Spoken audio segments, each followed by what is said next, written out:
idea what a boogeyman is or what Godzilla is or any of the things that they talk about kids being scared of. She doesn't have a sweet clue what they are. But she definitely understands the concept of fear because she's afraid. So if you think about fear, when you're a kid, it's the boogeyman or the dark or whatever. And as you get older, your fear doesn't change, but what you're afraid of matures. So when you're a kid, it's the boogeyman. My daughter is afraid of, lately we're having nightmares at night. She's afraid of something, but she can't articulate what it is. So she just keeps saying, I don't want anything to come. I don't want anything to come. And we don't exactly know what she's saying, but she's obviously petrified. In adolescence, there's a fear of not fitting in or the fear of rejection. When you get older, it's a fear of, not getting married or not getting a job or whatever. So whatever you're afraid of matures with you. But the fear itself never goes away. And the feeling of fear never goes away.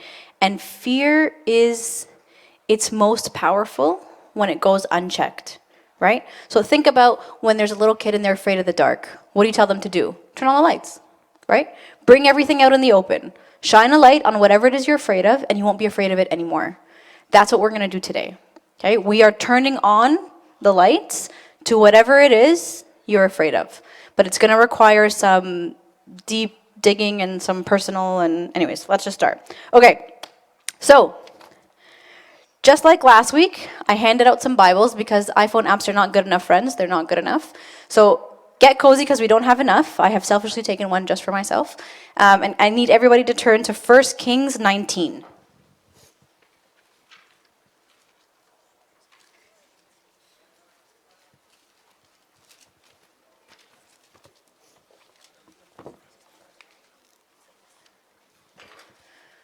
Okay, so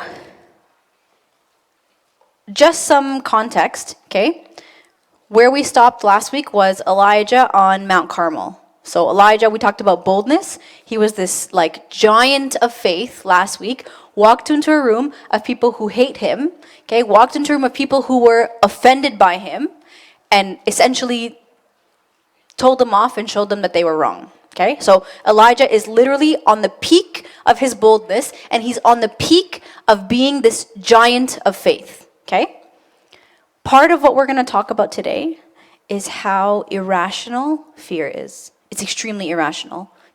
Fear almost never follows a decent sense of logic or reason. So think about people who are afraid of heights, and they're having a panic attack in the CN Tower. You're standing on a reinforced glass floor that's been tested by many engineers and withstood the test of time and volumes, okay? Odds are you're not going to fall through the ground. But are people still afraid? They are, okay? Spiders. You're 100 times the size of the spider, okay? There's really nothing that the spider can do other than crawl up to you. But does that change the fact that people are afraid of spiders? No. So fear doesn't necessarily follow logic or reason, okay? That's the premise that we're going to start with. All right. 1 Kings 19, chapter 1. Let's go from this side. Verena, you start. It's bad if I know your name. Sorry. You start. And Ahab told Jezebel...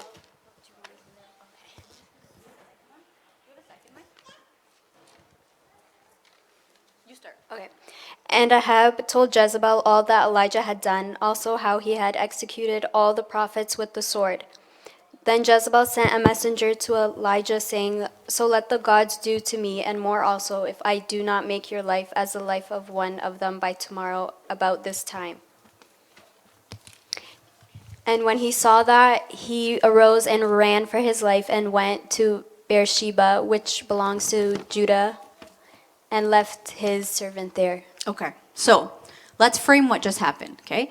Like we said, Elijah, giant of faith, okay? Accomplished the impossible, okay? Walked into a room of hundreds of people, elders in this, whatever, this faith or this whatever you want to call it, okay? And walked into a room knowing that there is a very high likelihood that these hundreds of people there won't even give him a chance to open his mouth before they try to kill him, right? Because they've been waiting for him to return, because they think that he's responsible for the drought, right? So knowing that there is a high likelihood that he will be able to accomplish nothing before they assassinate him, walks into this room and does these bold things, does these crazy things, okay? Miraculous things. And not only that, does it like obnoxiously and confronts them and makes fun of them, essentially, okay? No fear. Then, he's accomplished all this, he's accomplished his means. Jezebel, a woman, at the time, frame your minds in the time, I'm not at all underestimating women, okay?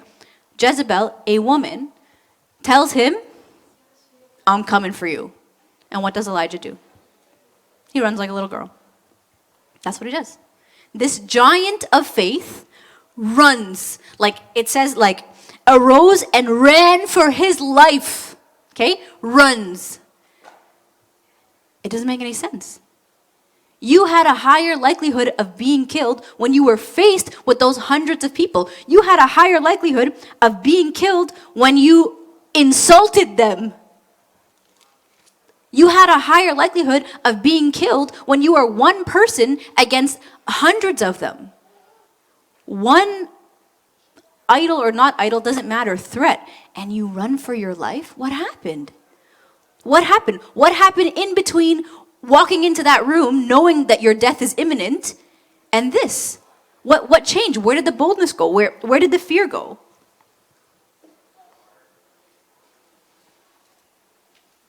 Something changed for Elijah, okay? Something changed about what he feared.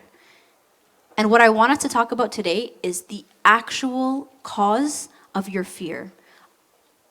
What it may appear that you're afraid of is probably not it, or probably not all that it is. When we talked about, kids who are afraid of the dark and we asked them to turn the lights on, okay? That's what we need to do here, and that's what we're going to try to do with Elijah. I'm going to disclaimer with the fact that this is what I think, okay? There's no biblical literature that's going to tell me that this is actually what was happening inside of Elijah. But we're going to dig deep and we're going to speculate about maybe what was the difference between Elijah pre-Mount Carmel and Elijah post-Mount Carmel. This is going to require some personal digging on your behalf and some vulnerability. I'm going to disclaimer, I'm not good at this, okay? I want to try and give you guys a scenario where I was petrified, okay? And where what I seemed to be afraid of, there was more to it, okay? I've never done this before, and I really didn't think that this was the setting that I was going to do it in for the first time. So you guys, for those of you who've been around me and whatever, you see my 2 kids come in here and they destroy the place all the time. What some of you may not know is that I actually have 3 kids. My daughter, Millie and Toby, who you guys know and who I'm raising, and I have a son who I'm not raising, who God is raising. And so when I was pregnant with him, he was before Millie and Toby. He was my first. And when I was pregnant with him, we didn't know that things were going to go as badly as they did, but we knew that there was something, right? We knew that there might be something that wasn't ideal. And we were petrified. We were petrified. The entire pregnancy, from the second we realized that something wasn't perfect, we were petrified. And we never talked about what were we scared of. We never did. All we did was, we prayed and we bring God our fears and all the things that you're supposed to do, right? When you're scared of something, you bring them to God. That's what you do. But we never talked about what were we afraid of, okay? His name was Samuel. We call him Sam, okay? What were we afraid of? That something was wrong with him and that he'd have a hard life? Or that something was wrong with us and that we'd have a hard life? Or that something was wrong with him and we'd have a hard life in caring for him? Hi. Hello. She's quite cute. That, something was wrong with us and we'd never be able to have a family again? We never talked about that. We never did. All we said was, we're scared, we're afraid, put it on God. What I want to talk to you guys about today is that that's not enough. It's not enough. And it wasn't enough for Elijah. Okay? I have my own, examples, which I never talk about, but we will today because I can't ask you to dig deep and to get vulnerable if I don't do that, right? So, sorry, I can hear her in the background and it's throwing me off. Daddy, she wants grapes, I think. Yeah. So what was Elijah really afraid of? Okay, so let's look at the difference from pre-Mount Carmel to post. So we stopped at verse 3, okay? What changed?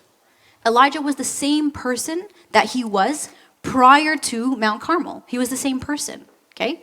But something changed. You want to know what I think? Like I said, this is my own speculation, okay? This is not grounded in any biblical literature. Elijah went from a nobody, okay? Nobody knows who he is, nobody knows anything about him, to Mount Carmel. All of a sudden, Elijah is the talk of the town, okay? He's single-handedly responsible for this drought, which people thought, obviously it wasn't him, it was God. He, caused this huge fuss up on Mount Carmel. He embarrassed them, he annihilated them, okay? And all of a sudden, he's somebody. At that point, he wasn't afraid of death. But after this big public showing, he was. I don't think that Elijah was afraid of dying. And the fact that he was able to walk into that room boldly without a second's thought tells me that it probably wasn't death that he was afraid of. You know what I think Elijah was afraid of? I think Elijah was afraid of dying on the threat of one single person after that public showing. I think Elijah was afraid about his credibility. I think Elijah was afraid that if he did this huge thing and then one threat from one woman is the cause of his death, that he would lose his credibility and God's credibility. Because how can you be who you say you are if one small person can end your life after that?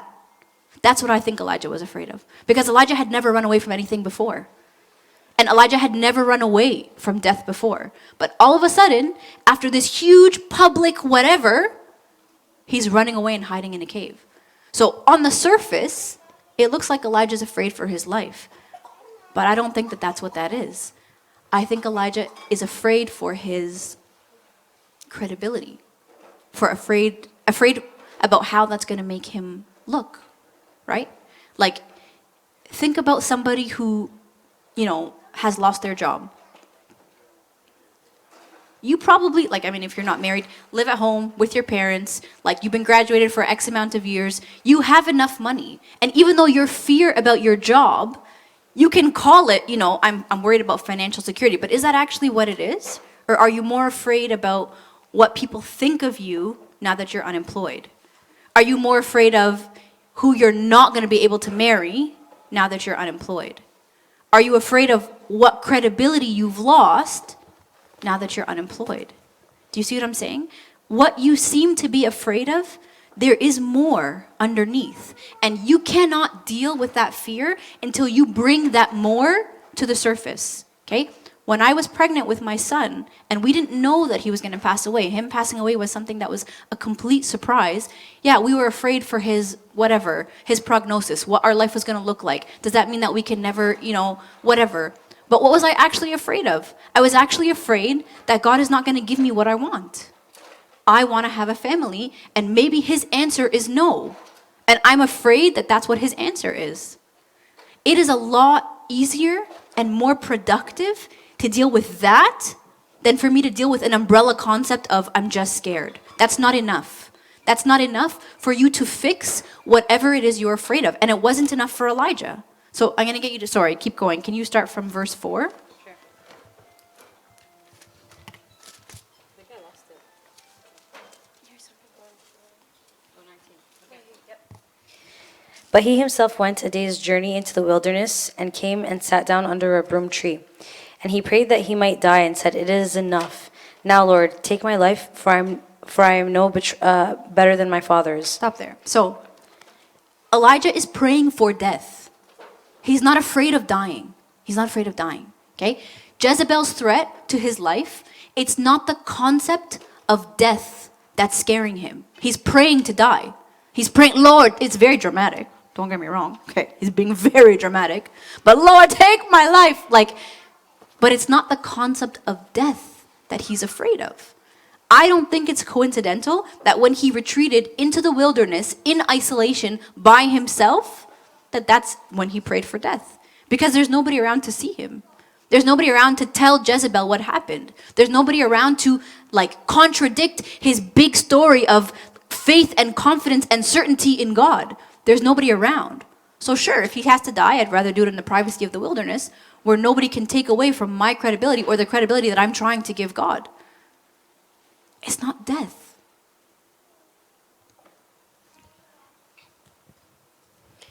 Then, as he lay and slept under a broom tree, suddenly an angel touched him and said to him, "Arise and eat." Then he looked, and there by his head was a cake baked on coals, and a jar of water. So he ate and drank and lay down again. And the angel of the Lord came back the second time, and touched him and said, "Arise and eat, because the journey is too great for you." So he rose and ate and drank. And he went in the strength of that food 40 days and 40 nights, as far as Horeb, the mountain of God. I'm going to stop you there. God sees his fear, okay? His fear is irrational. His fear is illogical, okay? My speculation of his fear is that it's based in something superficial. I don't know if that's actually true, but that's what I think, okay? But does God come down on him hard? Does God, yell at him? Does God scold him? Does God, we're sitting here, the first 100 times I've read this story, okay, I'm sitting there rolling my eyes at Elijah. Really? Come on, bro. Look what you just accomplished, okay? Is God doing that? No. Sends an angel. Arise and eat. He kind of babies him, He went in the strength of this food 40 days and 40 nights. He sent him the impossible. He's babying him. Your fear is not offensive to God, okay? Whether it is irrational or rational, whether it's based on logic or not, it is not offensive to God. And this whole concept of, God sitting there and waiting for you to screw up so he can dole out his weeping and gnashing of teeth. I don't know where we get that, because look at this, okay? Elijah was on a mountain. He illogically came down and crashed himself, okay? And God is babying him. God is telling him it's okay. It's okay. You're afraid? It's okay. Have something to eat, buddy. Have something to eat. God is babying him. Your fear is not offensive to God. But what are you going to do with that fear? I always tell you guys, it is not our place to ask him why. When there's a situation that's hard or whatever, it is not our place to ask him why. Why did you do this? The only thing that you are responsible for is what? What are you trying to show me? What are you trying to teach me? What do you want me to become as a result of this situation? Okay? What do you want me to change? What do you want me to bring to the surface that I am trying to bury? Why is not your problem? What is your problem? And so here, God is babying Elijah. Elijah's not asking why. Elijah is scared and God is babying him. He's saying, come here, have some food. Go on, next person. And there he went into a cave and spent the night in that place. And behold, the word of the Lord came to him, and he said to him, "What are you doing here, Elijah?" Stop there. I love this next part, okay? Everybody needs to focus right here, okay? If your eyes are glazing over, this is where we're all gonna wake up, okay? Elijah's irrationally fear. God babies him, okay? Gives him some food, gets him to a place where he is receptive. Gets him to a place where God can talk to him and Elijah can listen. And then he asks him, "What are you doing here, Elijah? Why are you here? Why are you in an isolated cave running away? What are you doing here?" And, God's first question seems very surface, right? What are you doing here? Keep going, actually, before I go there. Keep going. So he said, "I have been very zealous for the Lord God of hosts. For the children of Israel have forsaken your covenant, torn down your altars, and killed your prophets with the sword. I alone am left, and they seek to take my life." So Elijah is still on the surface, okay? God is telling him, what are you doing here, Elijah? Why are you here? What are you afraid of? What are you running away from? And Elijah says, they're trying to take my life. Elijah is still living on the surface, okay? Which is all of us, okay? Me, 100%, okay? When my son was born and they told me that he was not going to live past whatever, he was born and he lived for 5 days, for those of you who don't know, okay? And they told us that, I'm still living on the surface of that fear. Okay? I'm just afraid of it, the whole concept. Okay? That's what Elijah is right now. I have been zealous for you, and they seek to take my life. God says, okay. You're not ready to bring it to the surface? Okay, let's keep going. Then he said, Go out and stand on the mountain before the Lord. And behold, the Lord passed by, and a great and strong wind tore into the mountains and broke the rocks in pieces before the Lord. But the Lord was not in the wind. And after the wind, an earthquake, but the Lord was not in the earthquake. And after the earthquake, a fire, but the Lord was still not in the fire. And after the fire, a still small voice. Stop you there. When your fear is left unchecked, it can drive your decisions, it can drive your actions, it can drive everything. And until you're able to bring that fear to the surface, okay, call it what it is and give it to him, you are in the wind and the fire and the earthquake, okay? I'm sure that standing there at the mouth of that cave, watching this like horrible wind and earthquake and fire, like where is the fire coming from? Like just imagery. Just picture what's happening in your mind. Elijah is in the middle of the wilderness at the mouth of a cave. There's like essentially a tornado ripping through him, okay? And then an earthquake where the earth opens up and then fire. I don't know where the fire was coming from or what direction it was going in, but there was fire, okay? I'm sure that these are not scary circumstances. I'm sure that these were like terrifying, okay? Like what is happening? The longer you sit in your fear, the more terrifying things become.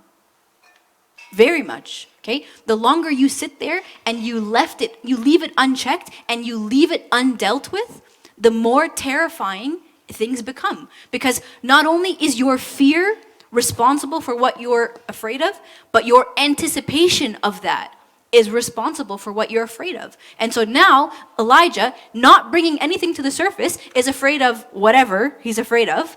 And now he's in the fire and the earthquake and the wind. And sometimes God has to bring you to the mouth of the cave, to the fire and to the earthquake and to the wind before you can dig a little deeper and answer his question so he can help you. He wants to help you. He wants to take that fear from you. He wants you to bring that fear up, call it what it is, and then give it to him. Because that fear will accomplish much. And that fear is a driver of change. And it's sometimes it's your stepping stone to seeing him. But he can't help you until you do that. Until you find whatever it is you're actually afraid of and bring that to him. We talk a lot about call your sin by name. This is the same concept, is call your fear by name. The longer it takes for you to do that, the longer you're sitting in the wind and the earthquake and the fire. The longer you do that, the more afraid of whatever it is you become. Because you're not addressing what's driving that fear. When I was stressed about my son, I'm not addressing the fact that I don't trust him to do what's best. That I don't trust that in hard situations, he's doing something. That I don't trust that in like the greatest of difficulties, that he's working. I don't trust that. The real thing that I was afraid of is that he's left us. That you've left my son to die and you've left me. That's what I was afraid of. But I can't deal with that. I can't reconcile that until I say this. And I can tell you, on our way here to church, my husband and I were talking about this. My son died almost 4 years ago. This is the first time we've ever talked about that. This is the first time we have ever talked about what was actually driving that fear. And this is the first time we've ever been able to like reconcile it. When he passed away, we talked about how, he's going to accomplish much. And he does. My son accomplishes much. I hope none of you ever have to call me, okay? But I am like the poster child for difficult pregnancies and difficult like childbearing, whatever. Anybody who's having issues, I get a phone call from people I don't know all the time, and that's great. I'm happy to do that like underground service. I'm happy to do it. But we knew that when we talked about him, he was going to accomplish much. But we haven't been able to do that because we haven't been able to do this. We haven't been able to sit there and talk about what drove that fear, what were we actually afraid of. Until you can do that, he can't help you with it. Until you put yourself in a position for him to help you, he can't help you because that's not who he is. He doesn't force himself into your life. He doesn't force his way into your situations. You have to bring him into your situations. And until you can dig deep into that fear and what is causing that fear actually, not just on the surface, he's not going to fix that for you. You have to put yourself in a position to receive that help. So Elijah is there. He's at the mouth of the cave. There's wind, fire, earthquake. Okay? Sorry, we'll pick it up. Who is next?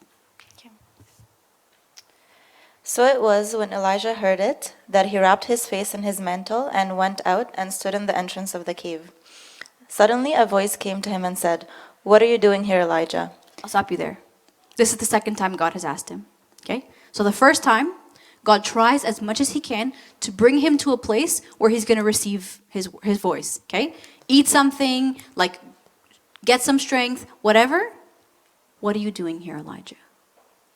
Then the mouth of the cave. The earthquake, the wind, the fire, a reminder that Elijah, you are somewhere that you don't need to be. Dig a little bit deeper, friend.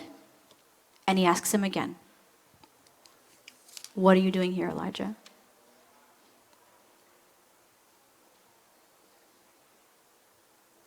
That fear that you have can accomplish a lot, okay? Like I said, we never talk about this, okay? We were afraid of the worst possible scenario, okay? The worst possible scenario for us was not that he would die. All of our worst possible scenarios were less severe than that. We actually never believed for a second that he would die. We never did. And nobody ever told us that that was a possibility. Everybody said, oh, like, he might, need some tests or some whatever, and that was it.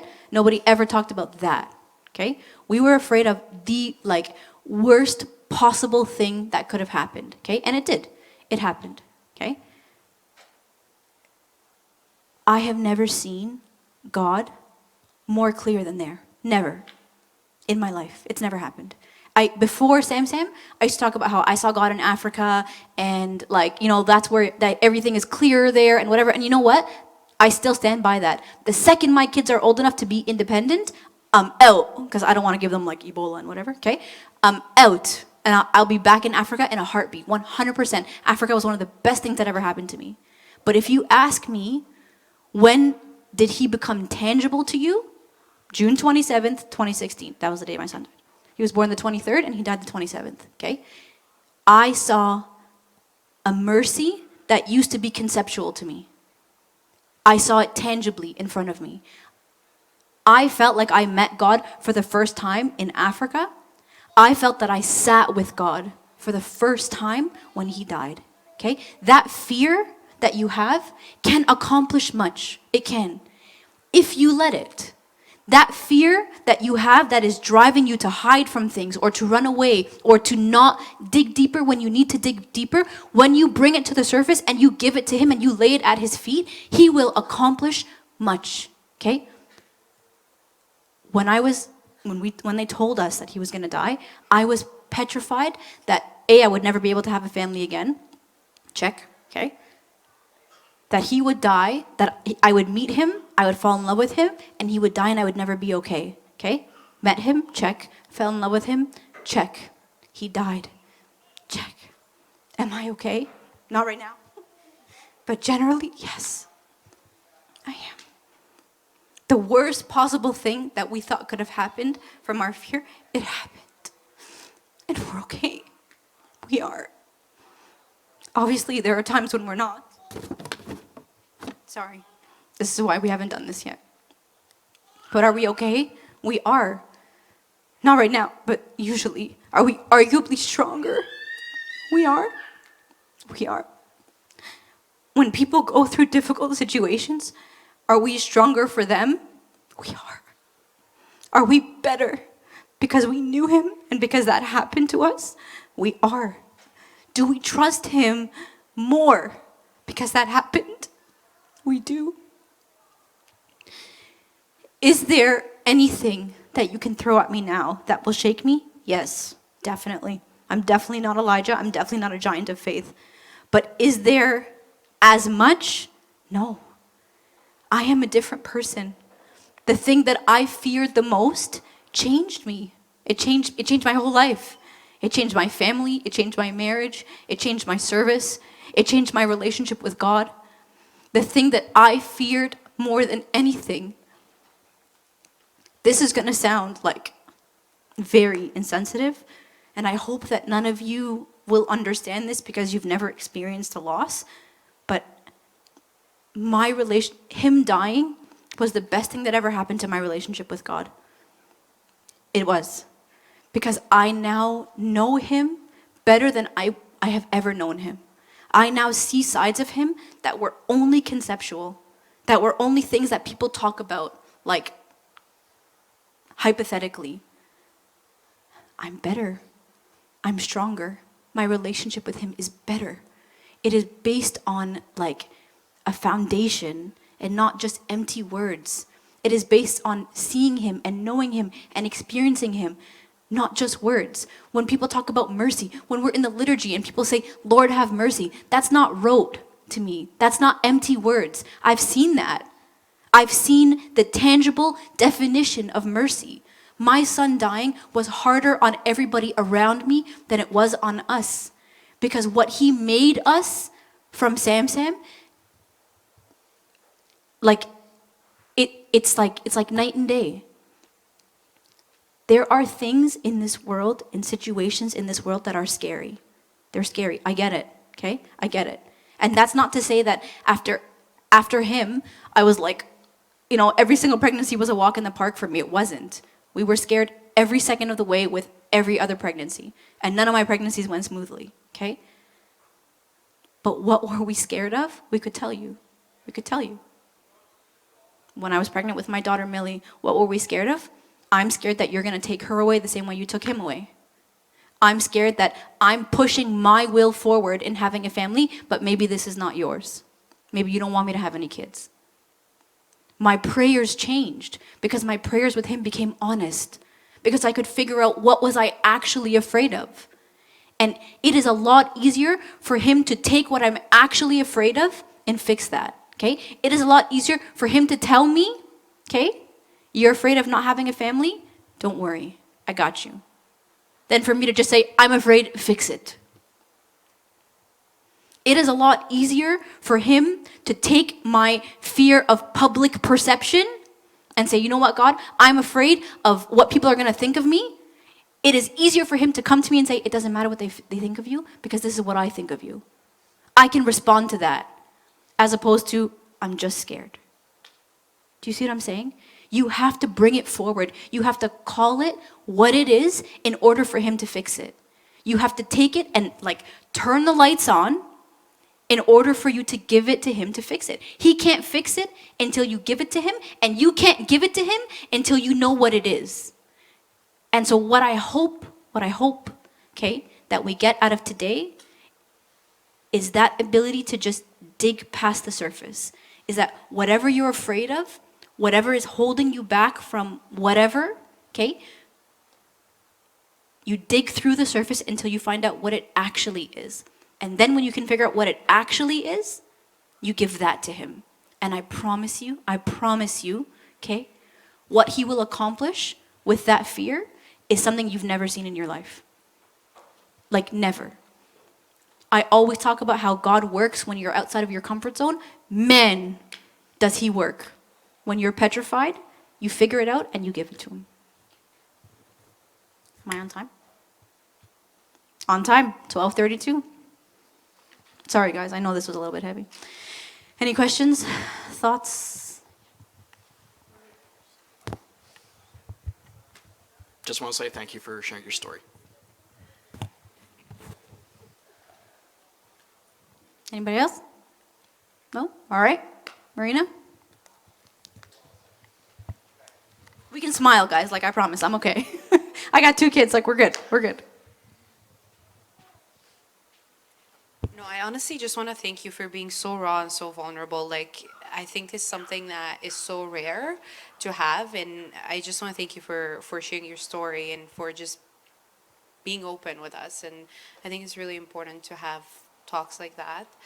On another note, if you're new to OnRoute, welcome. We love having you here. We do this every Sunday after liturgy.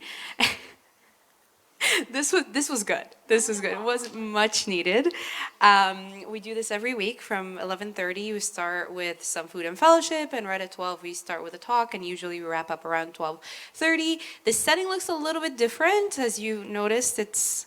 There's a party going on here today, right after OnRoute, so the setting usually looks a little bit different.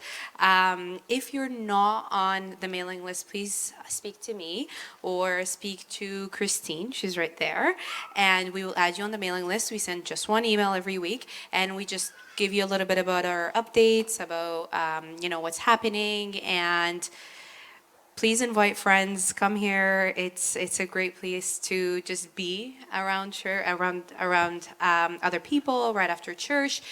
There are a couple of things happening, a couple of events taking place. So the deadline to register for the convention that's happening at Grand Bend is tonight. You can find the link on Facebook, on Instagram, on the Edge Facebook group or Instagram page. And there's also the Intergrad Fellowship happening on March 22nd. It's a free event and we invite everybody. Sorry, it's not the final deadline. Today is just the early bird deadline. So if you just want to save a little bit of money, register by tonight. If not, then I think there's still a few more weeks if you want to pay with a different price. There's also the Intergrad Fellowship happening. It's on March 22nd and it's happening at, oh my gosh, Mississauga. It's a church in Mississauga. The name of the church is not coming to me right now, but I'll find it. If you guys can help us with just putting the chairs around the tables that are already laid out, that would be great. And we can just stand up for a quick prayer.